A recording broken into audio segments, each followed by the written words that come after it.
महंगाई के मोर्चे पर राहत की खबर है। नवंबर में रिटेल महंगाई घटकर 5.48% रही।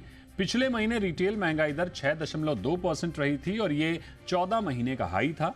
खाने पीने के प्राइस में गिरावट के कारण महंगाई में राहत देखने को मिली है। हालांकि सीपीआई महंगाई लगातार तीसरे महीने 5% से ऊपर बना हुआ है।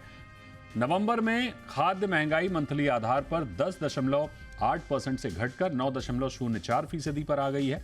नवंबर में ग्रामीण और शहरी महंगाई में भी गिरावट देखने को मिली। दालों की महंगाई भी महीने दर महीने आधार पर 7.43% से घटकर 5.41% रही। आपको बता दें कि ब्याज दरों पर फैसले लेते समय आरबीआई रिटेल महंगाई के आंकड़ों पर नजर रखता है। और इस खबर पर हमारे साथ एक खास मेहमान जुड़े हैं। Atul Joshi founder and CEO हैं ओएस्टर कैपिटल के। अतुल सर, बहुत स्वागत है आपका जी बिजनेस पर। मेरा सबसे पहला सवाल तो सर यही होगा कि खुदरा महंगाई कम हुई है, जाहिर तौर पर यह राहत भरी खबर भी है। क्या बड़े कारण आप देख रहे हैं महंगाई कम होने के? देखिए, ये सप्लाई साइड थोड़ा रिलीफ है। अगले महीने जो हम पिछले महीने की अगर हम बात करते हैं, जहाँ पे अब 6.21% का सीपीआई का आंकड़ा आया था, तो वो त्योहारों का मौसम था।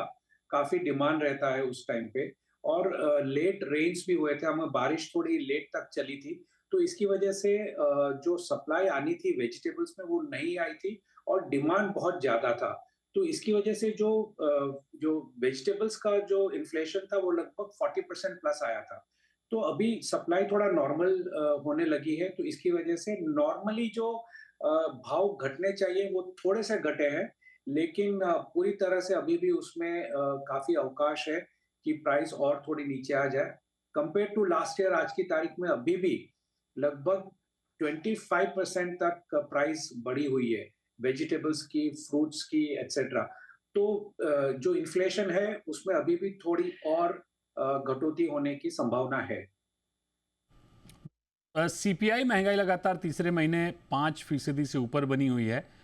क्या वजह देख रहे हैं इसकी और इसमें कैसे राहत मिलती हुई दिख रही है? देखिए, ज्यादा राहत मेरे ख्याल से तो नहीं मिलेगी। ये 5.3 और 5.7 के बीच में दिसंबर और जनवरी के बीच में रहेगा, क्योंकि जहाँ पे किसी किसी खाद्य पदार्थ की भाव अगर कम आ रही है तो किसी का बढ़ रहा है। अब मैं जैसे एग्जांपल दूं कि अगर हम अनियंस की बात करें तो नवंबर में वो 70 रुपीज था, आज दिसंबर में हम एक्चुअली प्रैक्टिकल मार्केट में देखें तो वो 100 रुपये हो चुका है। तो ऑब्वियसली वहां पे प्राइस बढ़ गई है। लेकिन कई सारे ऐसे भी वेजिटेबल्स हैं जिनकी प्राइस कम हो चुकी है, जिसमें टमाटोज आ जाते हैं, पोटैटोज आ जाते हैं।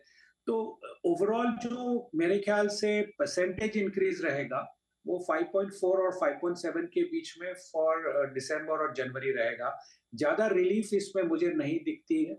थोड़ा स्पाइक आ सकता है अगर हमें अनसीजनल रेन्स मिले, खास करके जो हमारा वेस्टर्न बेल्ट है, गुजरात, पंजाब, वहां पे थोड़ा डिस्टरबेंस की वजह से, वेदर डिस्टरबेंस की वजह से अगर बारिश हुई तो एक स्पाइक हमको 6% के ऊपर जनवरी में दिख सकता है। और सर अहम सवाल ये होगा कि नए गवर्नर के लिए महंगाई कम होना एक तोहफे की तरह से है।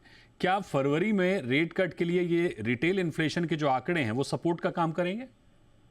नहीं, बिल्कुल नहीं। मेरे ख्याल से बहुत क्लियरली जो आउटगोइंग गवर्नर साहब है, दास साहब ने क्या किया है कि उन्होंने जो एक्सपेक्टेड रेट सीआरआर कट था वो 25 बेसिस पॉइंट था, उसके बदले उन्होंने 50 बेसिस पॉइंट करके एडिशनल लिक्विडिटी सिस्टम में डाल दी है।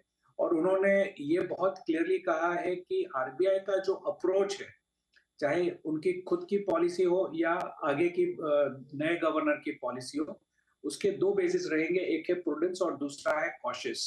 सो उन्होंने ये जो मेरे ख्याल से सीमा बांध के गए हैं, तो उसमें कोई गुंजाइश नहीं है कि रेट कट हो, ओके। खास करके फरवरी में। उसके दो कारण है, क्योंकि जो सीपीआई के आंकड़े हैं वो वॉलेटाइल रहेंगे, वो ऊपर नीचे रहेंगे मार्च तक। हम्म। तो मेरे ख्याल से ये सबसे बड़ी चुनौती रहेगी कि जीडीपी के आंकड़े और नीचे आएंगे हम्म। और सीपीआई के आंकड़े जहां के वहां का वहीं रहेंगे। तो थोड़ा सा डायलेमा रहेगा, लेकिन रेट कट की कोई संभावना फरवरी में नहीं है।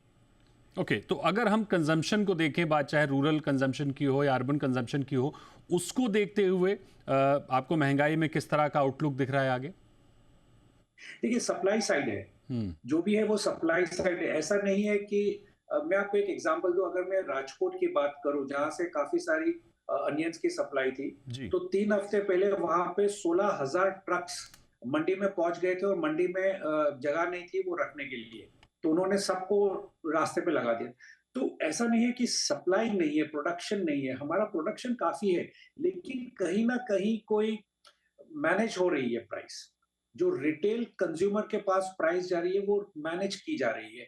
अब मैं दूसरा एक एग्जांपल दूं, हरा लहसुन जो हम कहते हैं, तो गए साल उसकी प्राइस थी लगभग 500 रुपए किलो की।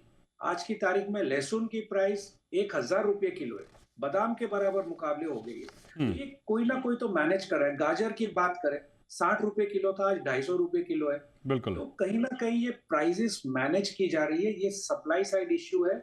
इसको डिमांड के साथ कुछ नहीं है, इसको इंटरेस्ट रेट के साथ कुछ नहीं है। सेंट्रल गवर्नमेंट जब तक स्टेप इन नहीं करती, हम्म। ये इन्फ्लेशन आगे पीछे होता ही रहेगा। बिल्कुल, जब तक सरकार इस पे फोकस नहीं करती तब तक इन्फ्लेशन आगे पीछे होता दिखता रहेगा। बहुत शुक्रिया करेंगे अतुल सर आपका हमारे साथ जुड़ने के लिए, इस पूरी खबर पर विस्तार से बात करने के लिए।